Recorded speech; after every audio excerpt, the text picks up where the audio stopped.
All right, little bonus content. So I want to thank everybody who was here for my scheduled one, but we're doing some bonus content here. I was going to talk about this in the video, but it just slipped my mind because there's so much. But I figured this is news that needs to get out there now because it's relevant. Um, if anyone didn't know, the World Cup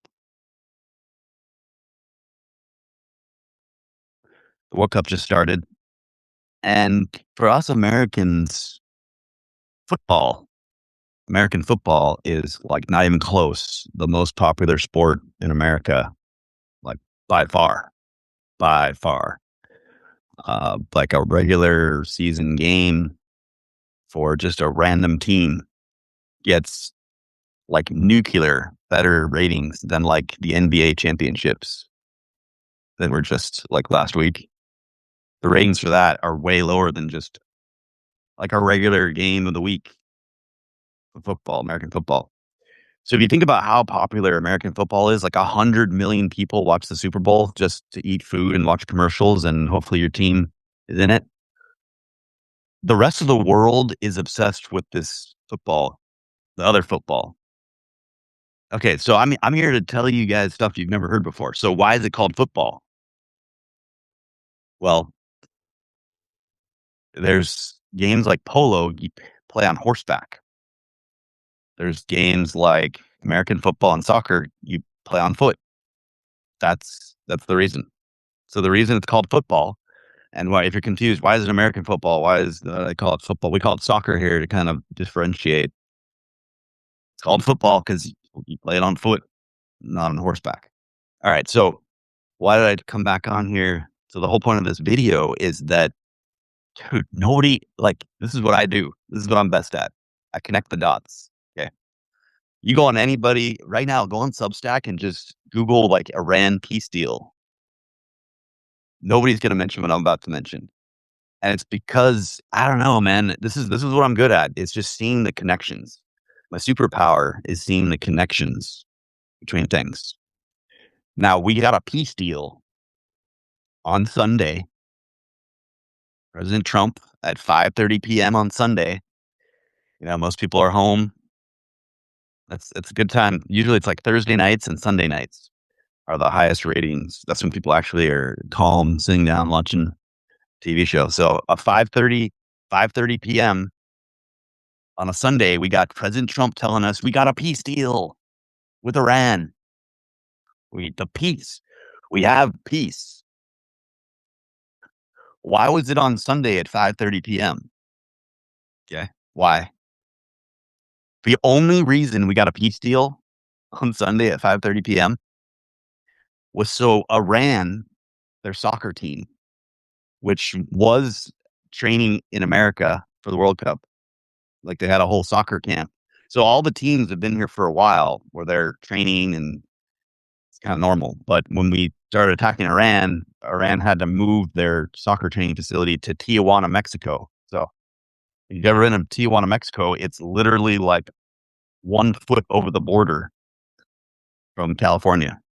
Like you cross over the border, you're in Tijuana, Mexico. So Iran just moved their soccer camp to Tijuana. So it's President Trump, we got a peace deal. What's in it? What's in the peace deal?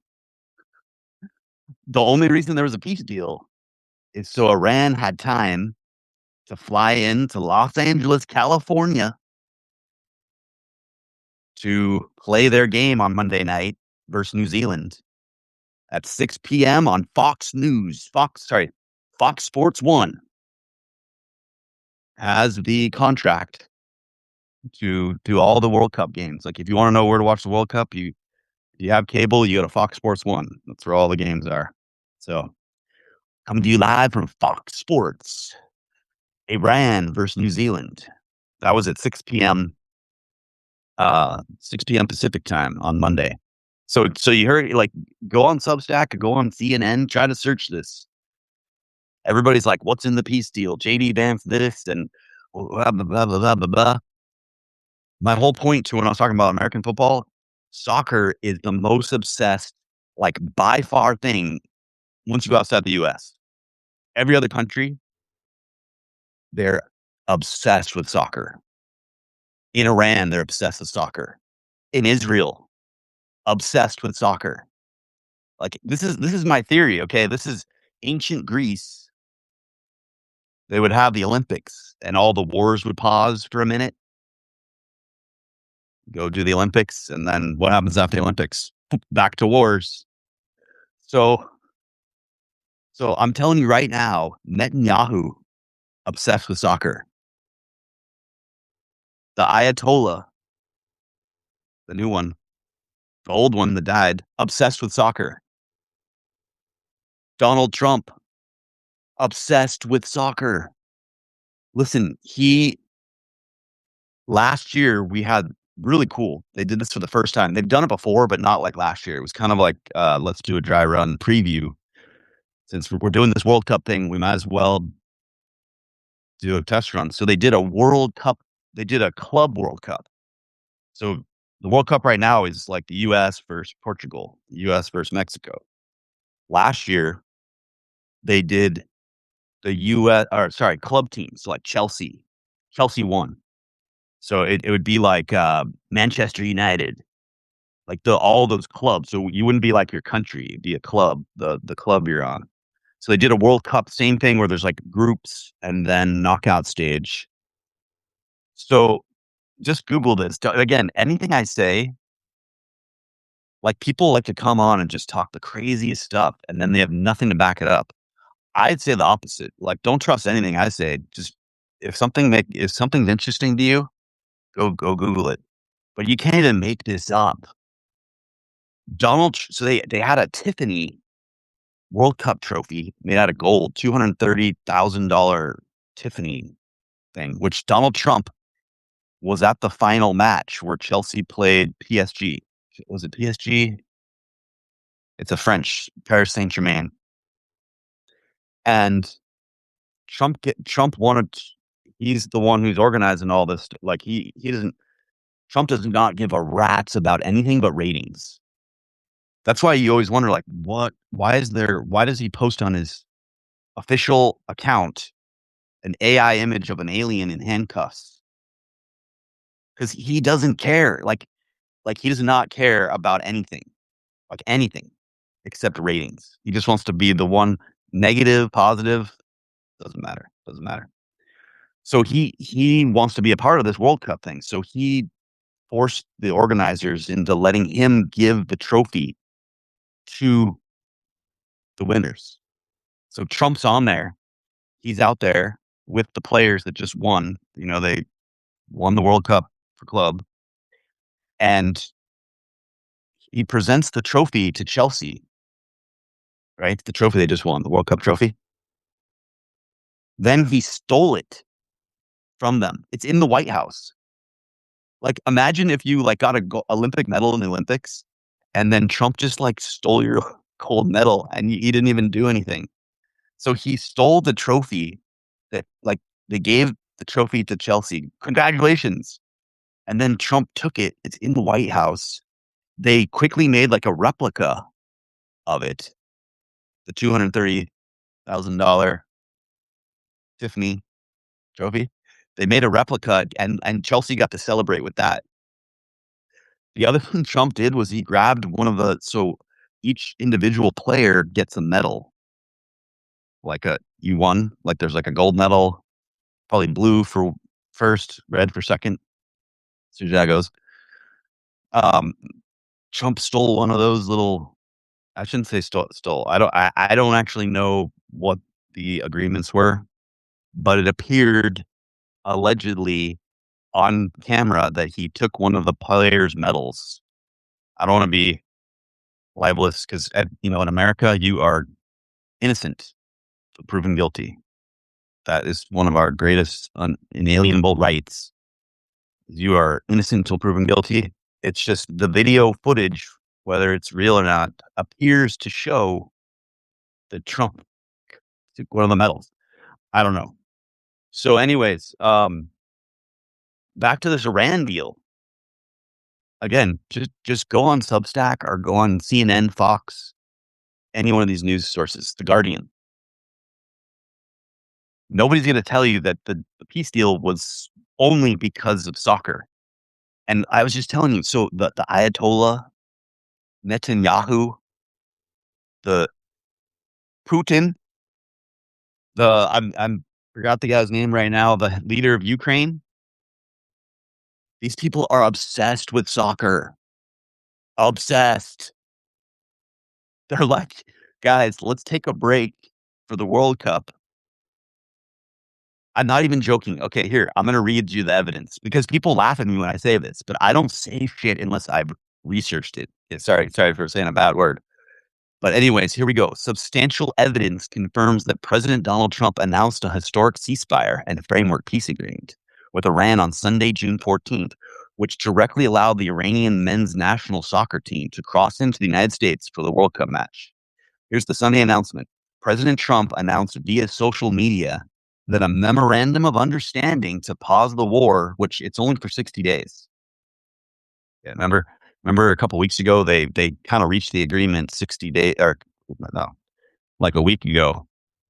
It's only for 60 days, guys. So the last World Cup match is July 19th. That's the final championship. I call this peace deal the rearm deal. Because anytime there's a ceasefire, what did both sides do? They restock your bullets, restock your missiles, harden your bunkers, dig out your dig out what got bombed. Because we bombed a lot of stuff in Iran, but all the stuff that matters is like 100 feet underground, which, like even a nuclear bomb, it's designed to survive a nuclear bomb. We didn't nuke them, so the stuff is designed to take a hit from a nuclear bomb and still be functional. So any bombs were pew, pew, pew, pew. It's just hurting civilians. It's just, God, you just think about how bad it is, like those girls that were killed. But anyways, let me keep reading this thing. So the Sunday announcement, President Trump announced via social media that a memorandum of understanding to pause the war and the naval blockade had been agreed upon. This announcement followed months of intense conflict and weeks of an unconfirmed temporary ceasefire. This initial framework was subsequently signed virtually. Oh my God. Trump and his auto pen with Biden. You gotta be kidding me. Okay, so Trump signed it virtually. President Trump, Vice President J.D. Vance, and Iranian Parliament Speaker Mohammad Bagher Galibaf. Sorry if I ruined that name. Ahead of an official in-person signing scheduled for Friday. Oh, cool. So my JFK thing's coming out tomorrow, Friday. And then we're going to get probably some kind of a press Trump in the headlines. Well, the Geneva, Switzerland is where they're going to be signing it. But let's hope the brains make it there. Listen, you read my articles, I am the most patriotic American that you've ever seen. Okay. If you just read some of my articles, you're gonna get really quick that I am a patriotic American and I have a foreign sounding name, but I'm only a quarter Norwegian. 3/4 of me came the other 3/4, I've done the 23andMe. I'm 75% United Kingdom. And my grandmother has like people from 1624 who were born in 1624 came to the colonies. So my family's been here a while, even though I can kind of pretend to be, my name is only been here for 100 years because my great grandfather came from Norway in like 1910. So anyways, the World Cup connection. Here we go. I told you about the peace deal.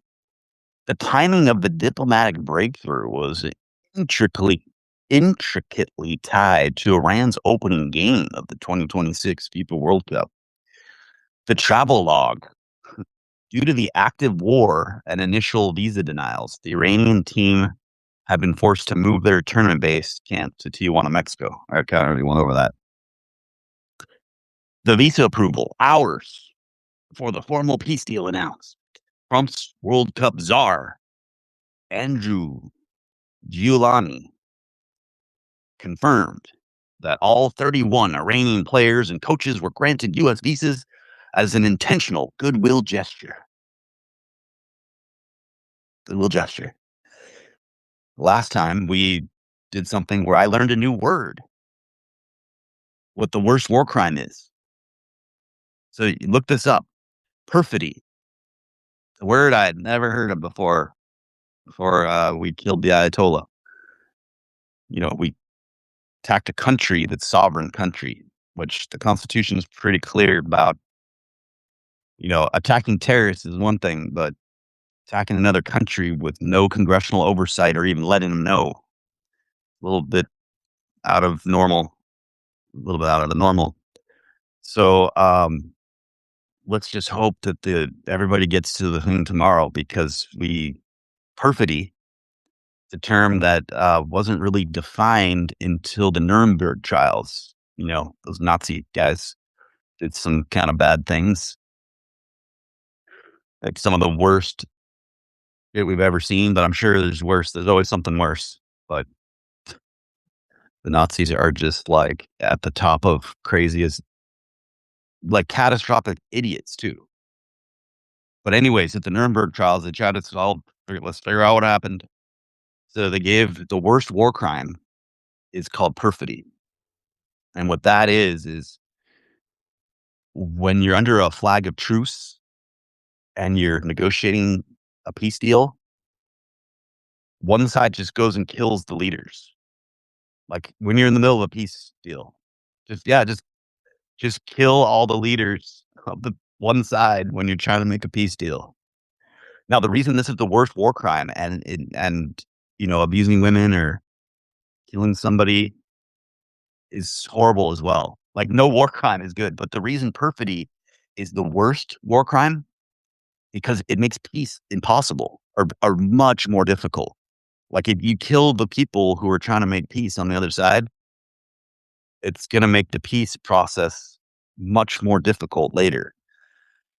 The reason this peace process got done quickly is, well, the World Cup, like I was telling you, Netanyahu, the Ayatollah, the chancellors of every European country, every leader outside the U.S., they probably got a jersey from like Manchester United or something. They're like people in America, people don't understand. I try to make the analogy, like if you think about football, when we all get together on Super Bowl Sunday, 100 million people, that's what soccer is to the rest of the world. And this peace deal was so Netanyahu and the Ayatollah could watch soccer. So it's just ironic that both sides that are killing people made a peace deal to watch soccer. And that's why I went back to ancient Greece, the Olympics, ancient Greece. Okay, so let me finish this. The visa approval. Okay. It was a goodwill gesture. Goodwill gesture. The match logistics. So you gotta have time to get on a plane and fly in for your Fox News, Fox Sports 1 coverage. The players are 31 players and the coaches and whatever. You got all the sports medicine staff or whatever. You gotta have time to fly in, get ready for the match. So the diplomatic clearance allowed the Iranian squad to fly to Tijuana and arrive at LAX on Sunday afternoon. And I like to joke about SoFi Stadium. I'm from San Francisco, and our football team's kind of good. San Francisco 49ers. We're just sort of good. We're just usually we're always like one of the best teams, which is pretty cool. We've had our ups and downs, but we've been to 3 Super Bowls recently. One with Harbaugh, the coach of the Chargers, and unfortunately lost the last 3 after winning the first 5. But anyways, SoFi Stadium, where the Ravens played New Zealand, I call that the 49ers' other home because I went to a game. I've only been to 2 49er games since Youngstown Park got demoed. One at Levi Stadium about 5 years ago, and then a couple of years ago, I got to go to SoFi. And I was a little afraid to wear my 49er shirt, so I wore kind of like a black alternative version.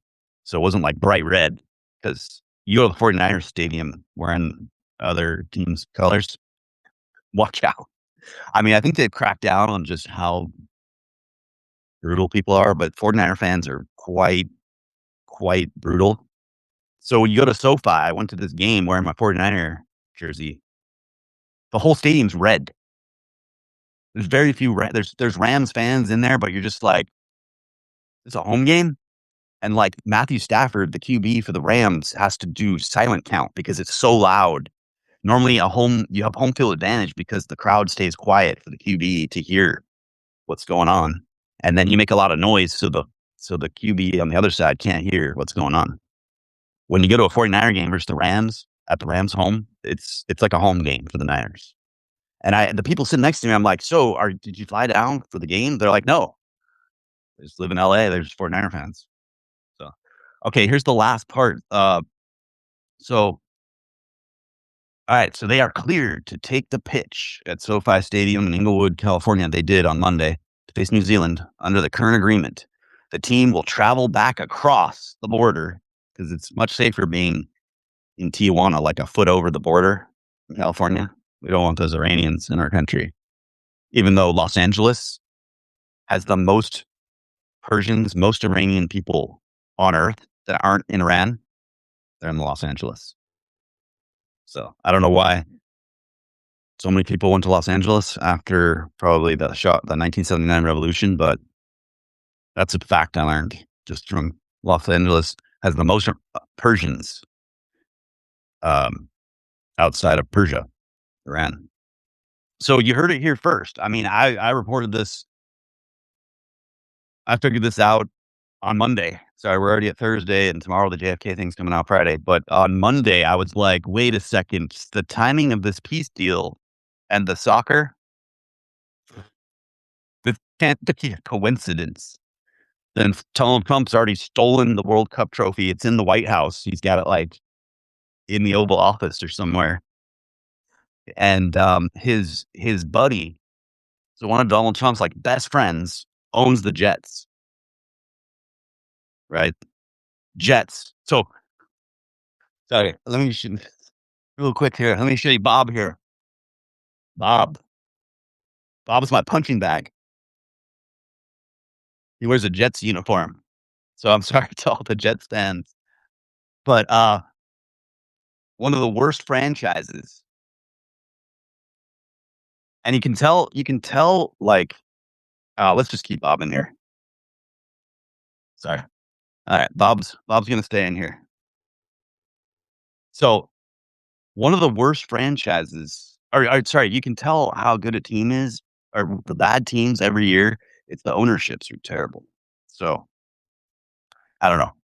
There's rumors that like even this year, like in the draft, the grandson of the owner that's Trump's friend, they use like Madden, the video game Madden is how they kind of pick players and stuff. And you're like, what? You're using like video game? Because the way you draft players, you go look at them and watch their tape and meet them and see if they're a cool person. If they're a good person, watch what they do on the field.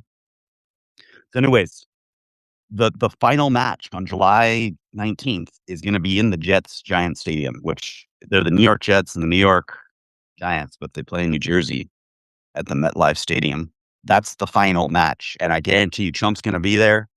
We're placing bets on whether that World Cup trophy, what's going to happen. I think they probably just knew in advance that something could happen, so they probably made like 2 or 3 of them. I don't know, allegedly. Okay, everybody's innocent until proven guilty.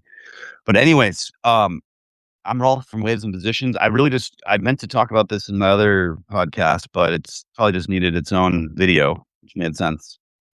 That the whole Iran deal is a soccer deal. The art of the soccer deal. The art of the soccer deal. And if you call this guy Professor Pape, Pape, he's got a Substack, which I actually subscribe to. I pay for a few people on Substack. Like you just get the best content and you pay the $8. Only like $8. Some people charge $6. It's just like I pay like you go to Starbucks now and it's like $8 for a coffee. So for $8 you get all this entertainment. So you find this guy Pape, Pape, He'll tell you he's been telling us since the beginning these escalation things with Iran because this, Iran. You guys really got to check out. I sent the email earlier this week with the introduction of what I think are my favorite articles in the last couple months, and I got the decoupled series where we talk about how the oil markets are fake. Sorry, allegedly. So in during COVID, when everyone stopped flying, everyone stopped driving, and everyone stopped. Well, people started buying stuff online, but it caused oil demand to go really low. And back then, there was still real supply and demand metrics where like a barrel of oil went to negative $37.63. That was the bottom. It went all the way down to like to offload your tanker of oil, you had to pay $37.63 because a lot of these oil wells, like in the Arctic in Russia and stuff, let me get Bob in there. He's wanting to get in there. You can't shut the well off. You cannot shut the well off. So the storage just fills up, and then what do? You got to pay to offload. So that's what the decoupled series talks about. How the people who produce oil, they completely restructured the rules. It's still the same charts, it's still the same whatever, but they fixed the price of oil so that could never happen again. So what happened earlier this year? We invaded Iran, or sorry, we bombed Iran. Literally shuts off the Strait of Hormuz. And then, God, Bob just keeps wanting to disappear. You guys are probably loving that I have Bob in here. You guys are loving this. Loving Bob. You cut off the Strait of Hormuz. It's the largest disruption oil supply ever. Like way more than the 1970s. Like this is just like, boom, 30% of the oil. But that's a low number. So 30% of the total oil. But you're talking about like 100% of the oil where the oil goes to. So it might be 30% of the whole world's oil, but it's like 60 to 80% of the oil China gets, 90% of the oil Japan gets, and a huge chunk of the oil California gets because California is on a fuel island. Like I wrote an article. You guys have subscribed. Just go find it. There's an article about California being a fuel island. It's not connected to North Dakota or Texas. So California has to ship in the oil from the Persian Gulf too. That's why people are like, oh, why is the price of gas so expensive in California? It must be the taxes or the environmental, or they got a blend or whatever. No.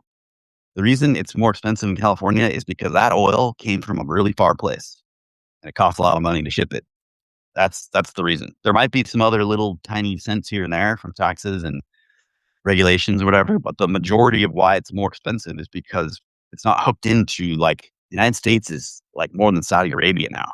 We have this new technology where we get into shale and just we have so much oil now that we're exporting again. Like for so many years we never exported, but now we have this new technology where they can send one. They know where the oil is. So before you had to like drill down and just hope you get lucky.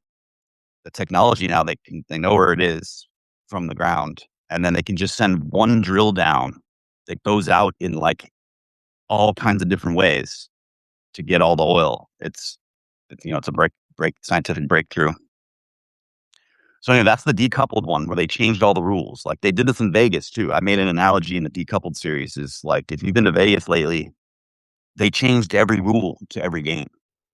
So like 21, poker, blackjack, roulette, craps, they redid all the rules. So there's been like historic losses in Vegas because everyone who's been playing, loves going to Vegas and they think they've figured it out.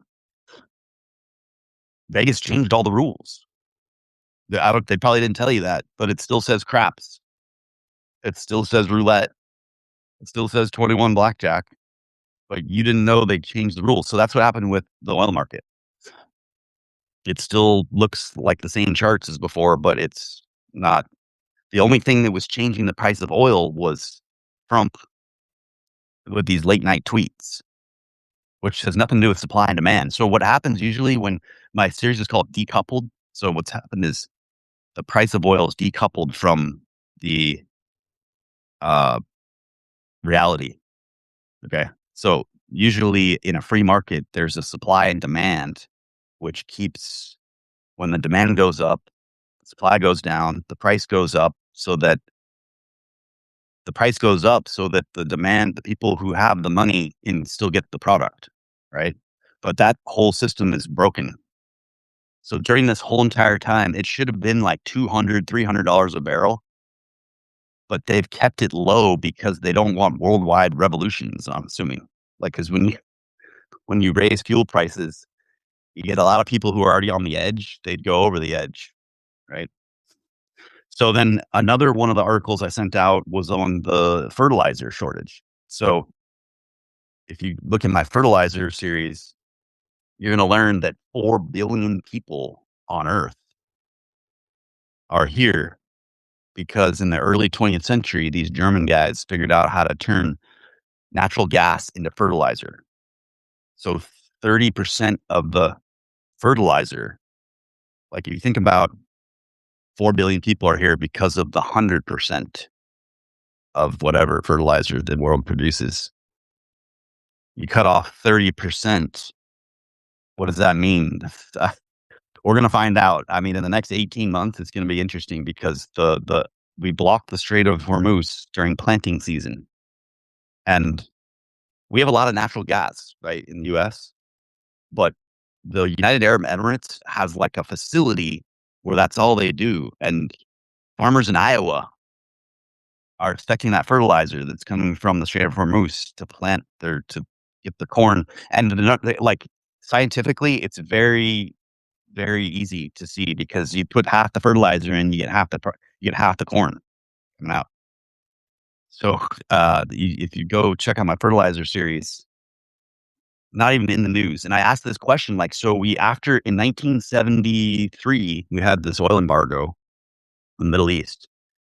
And so what resulted from that was this oil reserve. We have an oil reserve where they stockpile like 700 million barrels of oil. But why don't we stockpile fertilizer?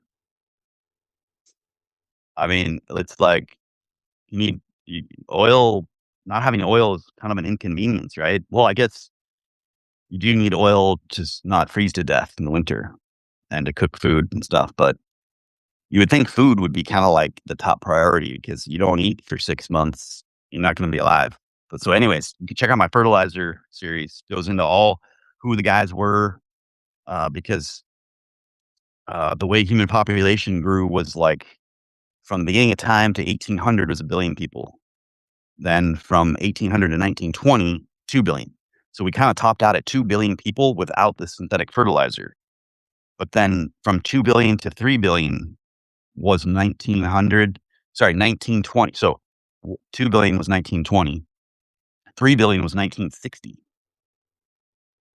So since the beginning of time, dinosaurs, to 1800, 1 billion people. Then 120 years. So industrial revolution, plant some more corn and potatoes from the New World. We got to 2 billion people in 1920.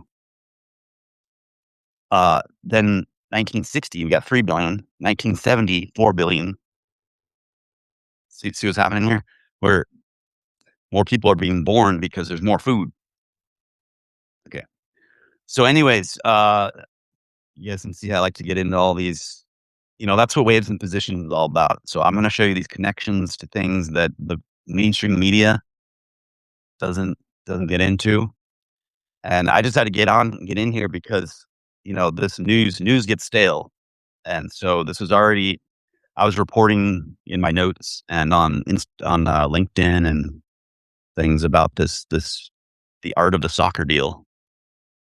And I'm just worried, like after July 19th, that's when the World Cup's over. I'm hoping that this peace lasts. I think it will hold. And this is the main reason. We've got elections coming up in November, which are going to be really interesting. Everybody should vote. Just make sure you vote. Whether you think it counts or not, you just got to do it. It's just part about being an American. You got to vote. Just make your make them know that you vote. Um, yeah, cutting off the oil supply is winter's coming, and the Iranians control that. They control it. This was I don't want to say this was definitely like a surrender because of economic reasons. It's not like we lost from military reasons. We still have the strongest military in the world. Um, but one of my other most important articles is the Golden Dome thing. So again, I'm just putting together, connecting dots. Many of you have probably seen the Golden Dome article, but if you don't know what the Golden Dome is, it's the most expensive weapons program in history, 1.2 trillion, according to the Congressional Budget Office, which Bloomberg had already sort of estimated 1.1 trillion. But this is my opinion because I can just go off what I see actions and I put it all together. This is what I do. So this is my superpower. So if you go to the Golden Dome article, you're going to learn about how this is basically like the SpaceX bailout, right? So everybody we're about a week into the SpaceX IPO. So last week, the big deal was SpaceX IPO, which most of you guys in the know, I wrote a lot of articles, a lot of stuff about the SpaceX IPO and how they're hijacking your 401k. Now, I'm not giving it this. This is not investment advice whatsoever. I just put the information out there. You digest it, try to get everyone's view on it, and make your own choices. But what I noticed was that a few days after the election in 2024, members of the Trump administration, JD Vance, and Trump's son, became advisors or investors in these certain companies. Like a few days after the election, before inauguration, just right after the election, once you knew it's happening, they got in and became advisors or whatever with these companies that would eventually get the contracts for Golden Dome. So a week after inauguration, there's a lot of executive orders. Like you just bombard people with information so nobody can focus on anything. So one of those executive orders was for the Golden Dome, this advanced SpaceX Palantir space-based missile defense. So remember, Reagan's talking about Star Wars. This is like Star Wars and Star Trek combined. And we don't even know if it's going to work or not. But we know SpaceX is unprofitable at this moment. They're spending billions on AI. And if most people don't know, SpaceX is an AI company. It's like ChatGPT. OpenAI owns ChatGPT and Anthropic owns Claude. SpaceX owns Twitter, which has Grok. They just happen to do satellites and things and rockets. It's on YouTube where they fire off a rocket. Go look at their IPO. They're mostly an AI company. They're trying to be the AI company. That's what they do. They're an AI company. All of them are unprofitable. They're just burning through the money that VCs gave them. So I called this Golden Dome like the SpaceX bailout. I mean, because these are like no bid contracts, allegedly, where the big beautiful bill, they snuck the Golden Dome's in there, and it was done through this reconciliation process to get that through, which even if there's a Democratic landslide in November, it'd be very difficult to cancel Golden Dome. The funding goes through the next presidency. Like it goes through 2029. So it's the next president's going to already inherit this. We've spent billions on this Golden Dome thing. So less likely they're going to kill the project. So you can go read that article, and then they changed all the rules. I don't think it's official, but they went through the process last month where they changed the rules of the S&P 500. Before, Jack Bogle, the founder of Vanguard, he came up with this idea that everyone laughed at the time because, Wall Street was controlled by, brokers, stockbrokers, right? Came up with this idea that you just get the companies that are making money, functional companies, buy all of them at once. So that's where Vanguard, Jack Bogle started that.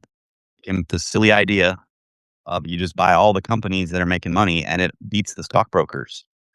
Because after the stockbrokers take their fees and stuff, the S&P 500 has been hard to beat every year.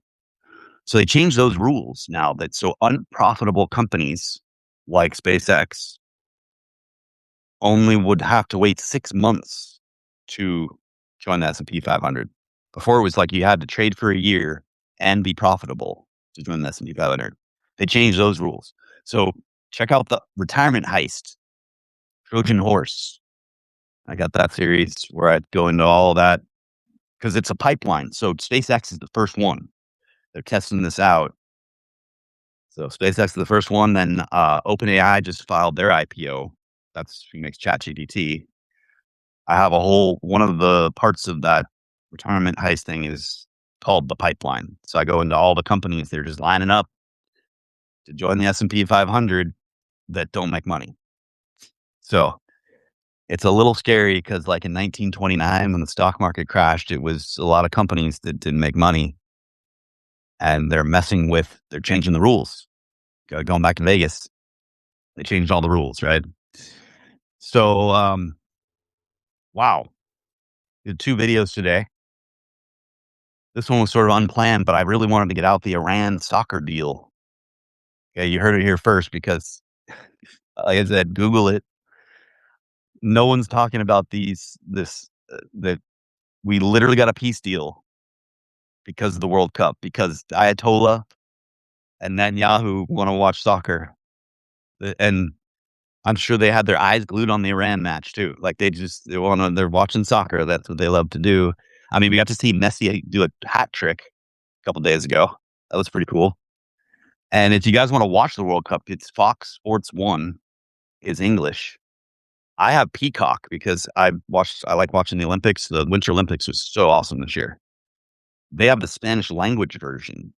So I have access. I can watch all.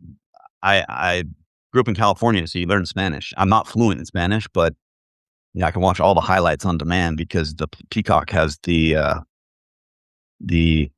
Spanish language version of the World Cup. And I will be back soon. I'm going to try not to flood everyone's email with too many posts, but I know this is entertainment, right? You're paying for it. I really appreciate the people who paid for the $8 for the cup of coffee, and you're gonna be rewarded. You're gonna have plenty of entertainment, and I can't wait to let you guys know about this movie I'm working on. So I partnered with the producer of um, the prequels. George Lucas hired this guy, Rick McCallum. He's the producer of the prequels, The Phantom Menace, Attack of the Clones, Revenge of the Sith. Remember when Phantom Menace was coming out, people would pay a full price for a ticket just to go watch the preview and then walk out of the movie, whatever. That's how big Star Wars used to be before Disney bought it. So I'm partnered with that guy, and then my main business partner, he's the best artist I've ever met in my life, and he used to draw like Yoda for the Clone Wars. We're in business together, and we came up with this completely original idea for this massive world called The Chronicles of Dr. Zamzi. So you can Google it. You might be able to find our old website when we did an NFT. We this was just a cool idea until it's been 5 years now, 2021. We sold NFTs. It was amazing. And it was one of the best experiences of my life because I'm the story guy. And then my business partner is just the most amazing art. And then we combine forces where we edit the story together. And with his art, I mean, it sold out, so we thought the NFT thing it was a short time in history where NFTs which is non-fungible tokens. I'm getting so many topics here. If you ever wondered what an NFT is, it's non-fungible token just means it's a unique thing. So the opposite of an NFT is an FT, fungible token. So an example of a fungible token is Bitcoin. every Bitcoin's the same. So you have a Bitcoin, they have a Bitcoin. There's no difference between a Bitcoin. That's a fungible token. Non-fungible token just means there's one of a kind. It's one of a kind. And there's all kinds of uses for contracts and things where it's one of a kind. It's useful for that. So NFTs haven't gone away. They're just going to come back with a different name, different function, because it makes sense. They just have to make it more usable for mainstream so that it's not just tech nerds, having fun with each other. You got to make it so that everybody can participate. Yeah. So I'm going to be, I have a few fiction novels too coming. Like I kind of just threw out one that I was working on called Angel Burton, the official narrative, which you guys are going to love because I know you guys love JFK. This is a story of, I just thought, when Steve Carell made that Space Force thing, I thought of there's got to be like in the Pentagon or whatever, just a group of people that they have a budget and their job is just to keep the official narrative going on 9/11, JFK. I mean, they like to just lump it in with Bigfoot and aliens and stuff, but I'm talking about stuff that could be real, allegedly, like the JFK conspiracy, 9/11. There's some very strange things that happened. And anytime there's an article, which are rare these days, on 9/11, the bots go crazy. Like Huffington Post, it's usually on the anniversary on September 11th. There'll be an article. People will mention something that seemed very strange on 9/11, like Building 7 or, you know, why it was the first time a black box was never found. Like they find them at the bottom of the seafloor. Stuff like that.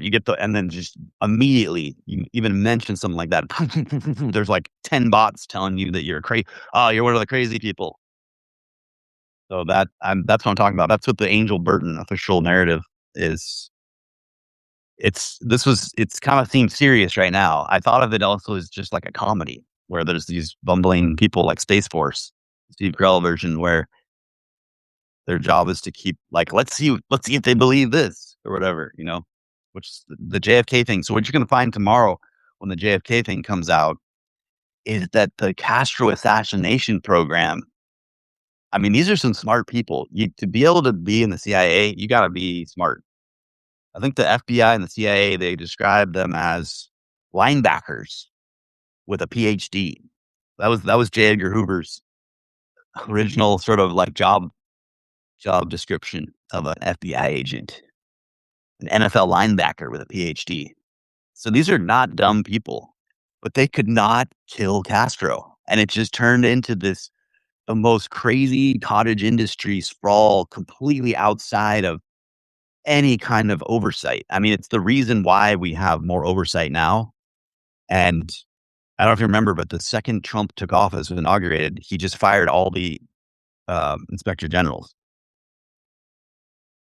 You're supposed to give Congress like 30 days notice why you're firing an inspector general. The inspector generals are there because of the JFK thing. Their job is to be like, hey, I think something's a little off over here. And Congress then looks at it, right? The JFK assassination was just a product. You're going to see, we're going to get into all the top of the chain of command where it got so huge and big that the left arm didn't know what the right arm was doing. And this is what I'm using all the Morley stuff. We're not going into cuckoo land here. My stuff is based off of like the real documents, and the more Jefferson Morley, he's worked tirelessly to get the real primary documents out there. And I just have some new theories on connecting the dots, right? Where I didn't find this information. I didn't go out and do what he did and get the information released. I just had fresh eyes on it. And if you saw the thing that was emailed out announcing the new JFK series, I have a whole paragraph where I say about Morley. Like the bottom whole paragraph is like acknowledging that he's the man. Okay. He's the man. What I'm going to do is just take what he's already done and I'm going to show you what I think. because I see some things. I see some things that are interesting, and we're gonna find out starting tomorrow. So, wow, this was long, but it'll turn into some shorts. Like again, if anybody, you can direct message me too. I want to help anybody I can. Hopefully, I didn't just open up a bag of worms, but you just got to get started. Okay, like it's gonna get better. I'm gonna have guests. We'll get more professional. It's cool. I can at least have these cool backgrounds. Um, you just got to get started. It gets better every time. The biggest barrier is just to do something. You got to do something. I think it's Woody Allen or Spielberg or one of those people said like 80% of anything is just showing up. You guys showed up. Some people showed up that cared. 80% of it's just showing up. So, hey, I'm Rolf from Ways and Positions. I'm wearing my University of Hawaii football shirt today. Football, a game played on foot. It was really fun I hadn't been to a game in years, and I took my mom to the Christmas Eve game where it was University of Hawaii versus Cal. And so University of Hawaii can say they beat Stanford and Cal this year. So the first game of the year, Stanford beat them. Last game of the year was a thrilling match where we were down 21-0 and reminded me of like 20 years ago, 15 years ago, we had Colt Brennan and we were down 21-0 and they came back. So if you want to see a really insane game, just Google Hawaii versus California football game. And it was like the lead quarterback got knocked out of the game because if your helmet comes off, you have to come out in college. The backup quarterback came in the last 5 seconds, threw the bomb touchdown to take the lead. Time expires. It's like kind of scripted. Scripted is more. It was just unbelievable being down 21-0 in like the first quarter too. It came back, and that reminds me. I'm a real into health, so I'm an NCAA track and cross country athlete. I just did a half marathon like in April, and that reminds me that I have an article. It's already written. I have about 50 articles, never even published. But I'm going to go into health and wellness as well. You guys are going to be healthy. I want you guys to be healthy.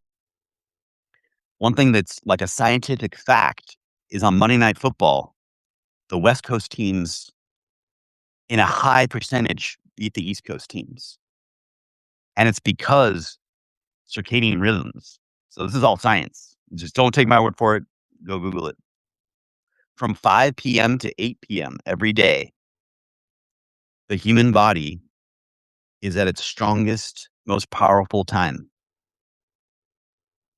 Your blood pressure goes up. You get warmer.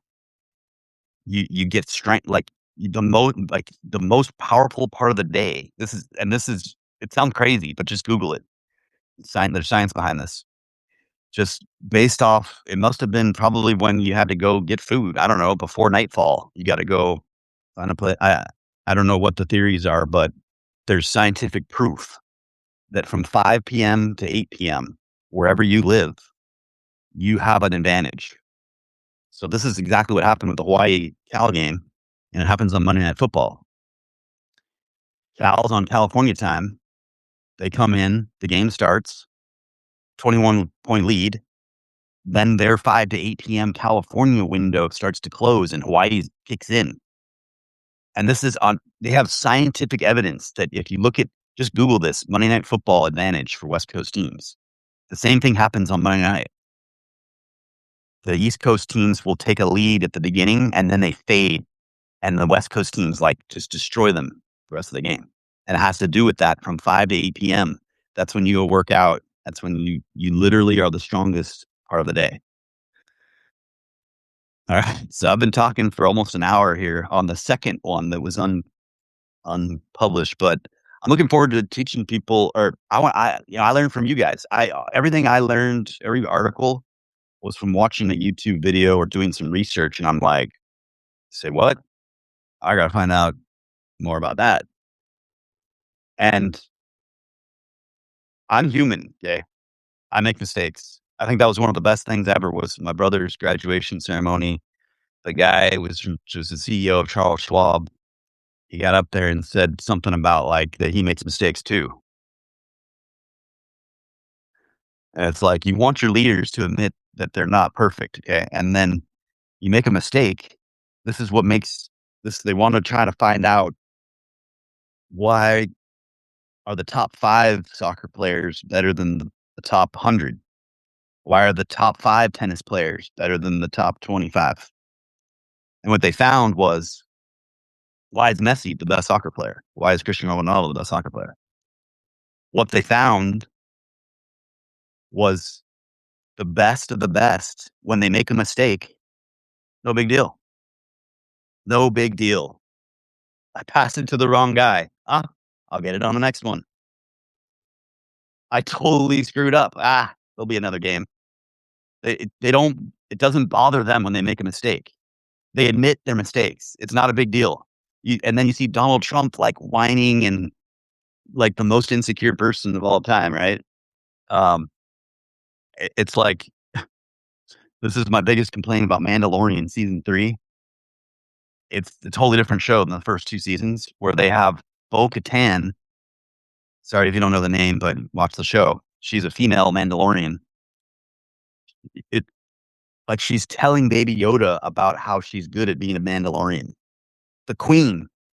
Sorry, she's not just another Mandalorian. She's the queen of the Mandalorians, and she's having to explain to Baby Yoda that she's also a Mandalorian, like his father. And you're like, this is like Steph Curry telling someone he's good at basketball. The writing. You're just like, nothing. You don't have to tell people you're good at something if everyone knows you're good at it. So, like, the queen of the Mandalorians is not going to go around telling people I'm the queen and this is why this is how I do it or something. It's just the writing. You're just like, I love that actor too, the Katie Sackhoff. She's amazing on Battlestar Galactica. Just this is why I realized I don't blame the actors. Never blame the actors. Oh my god, I learned my lesson on that, because some of my favorite actors are in these Disney Star Wars things, and you're just like, what happened? Like Sigourney Weaver. I actually went and saw the Mandalorian movie, and oh my god, don't waste 2 hours of your day. It's just like Sigourney Weaver's one of the best actresses of all time, and it's like it sounds like she doesn't even understand what she's saying, like when she's doing the dialogue. You cannot blame the actors, okay? You cannot blame the actors, okay? It's the producers, directors, editors. That's their job. Their job is to make it good. And you hear about all this woke stuff here, there, whatever. I'm just going off now on just random topics. But I believe that, like, Kathleen Kennedy and Disney, they got Trump elected. Like, they had a once in a lifetime opportunity to, they have this agenda where they want to have a diverse cast. Yeah. Have a diverse cast. Great. Nobody cares what race, gender, whatever you are. Nobody cares. It just has to be good. And so they just squandered one of the biggest opportunities ever by producing terrible content. So then you blame black people or whatever, you blame genders, but it's not their fault. It's just a terrible product. The producer sucks. The director sucked. And when you had an opportunity, like, to make a show like The Expanse, diverse cast, nobody ever mentions diverse cast. Nobody cares. It's just a really good show. Or like Hidden Figures is a very specific about African American women that worked at NASA. So it's actually a movie that is specifically about sort of race relations. Again, it's one of the best movies ever made. I didn't walk out of there saying black people are this or white people are that.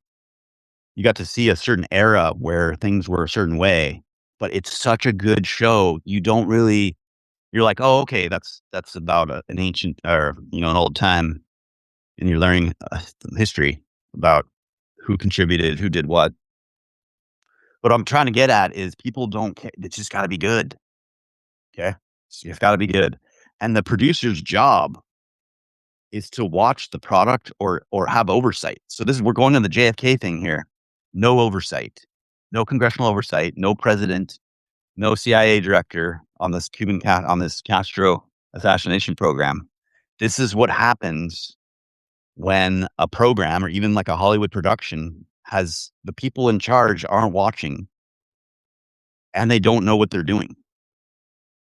Okay. So this is why I'm just like, how did these people keep their jobs at Disney? I just didn't understand because normally if you have one flop or one bad thing, you're out of a job. But we're coming down to people that just didn't even know what is good. I mean, you can take a quick film class from an expert, watch the classics, like Hero with a Thousand Faces. So on one of these videos, Heroes with a Thousand Faces by Joseph Campbell, he's buried like a mile from here, from my house. From my front door, Joseph Campbell, about a mile away. He wrote this thing called The Hero with a Thousand Faces, where his whole PhD thesis was that people love a story. You look at every culture, every single culture has a similar story where there's a hero, a zero to hero, a reluctant hero who answers the call for this dangerous mission,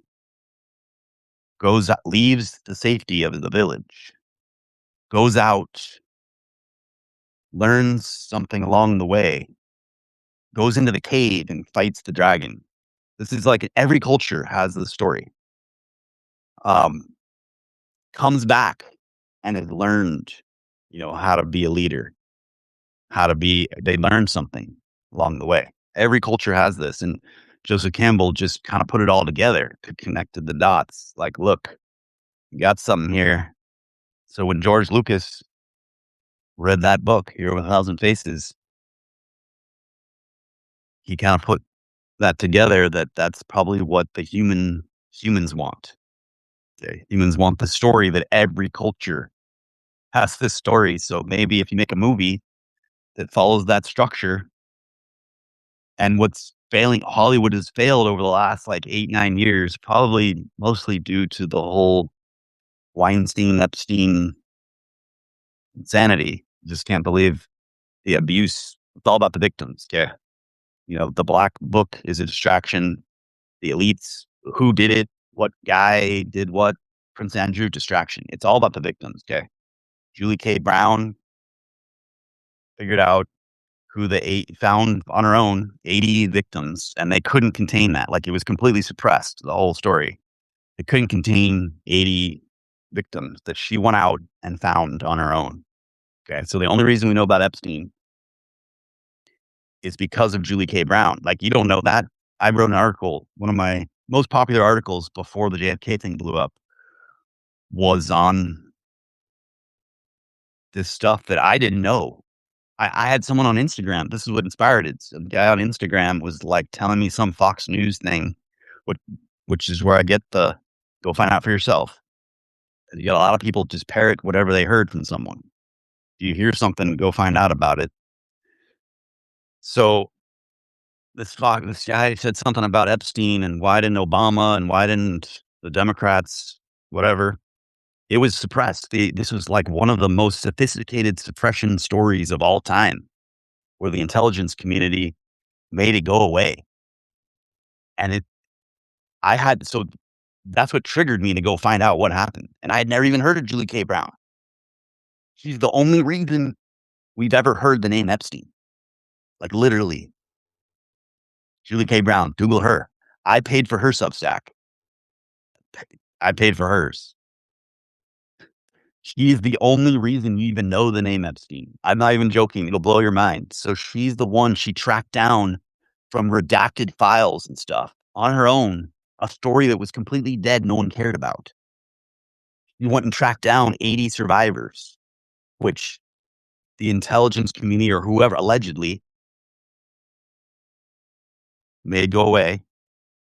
But you can't make 80 people go away once it's out there, published in the Miami Herald, not even like the New York Times or something. He published it in the Miami Herald, just a regional newspaper. And, sorry, I was going back to Hollywood just from the Weinstein fallout. They got away from what worked for 100 years.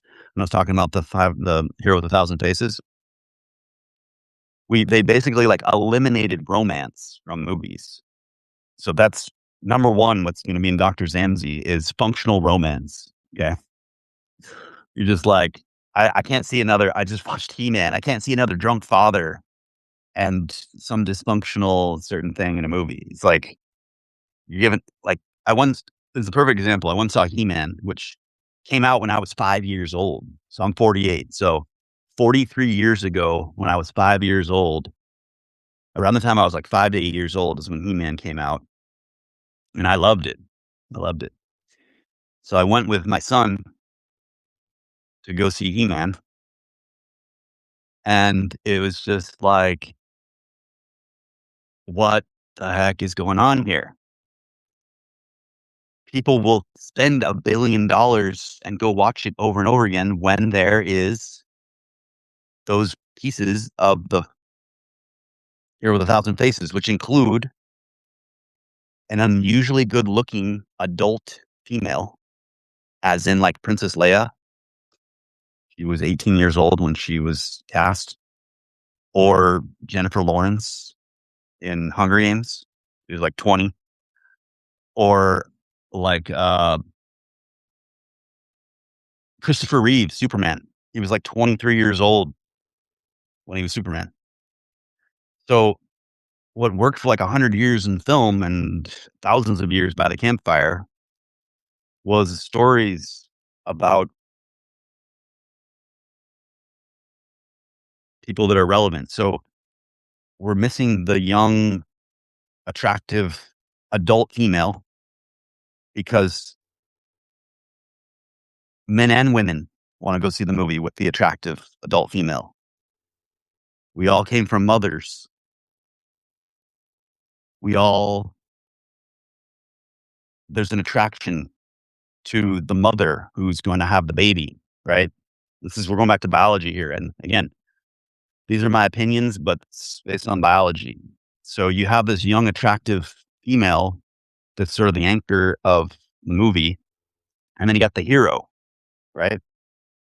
And again, the movie just has to be good. But what has worked for 100 years was you have these unusually good-looking men and women, adults, and kid shows with kids, and that's what people pay money for over and over again, okay? They don't pay money to just go see the person walking down the street or, like, Thor: God of Thunder and this He-Man movie, they go into, like, cancer and drunk father. I mean, there's a time and place for, like, a dramatic movie or something, but when you go to, like, a Hollywood blockbuster, you're trying to escape.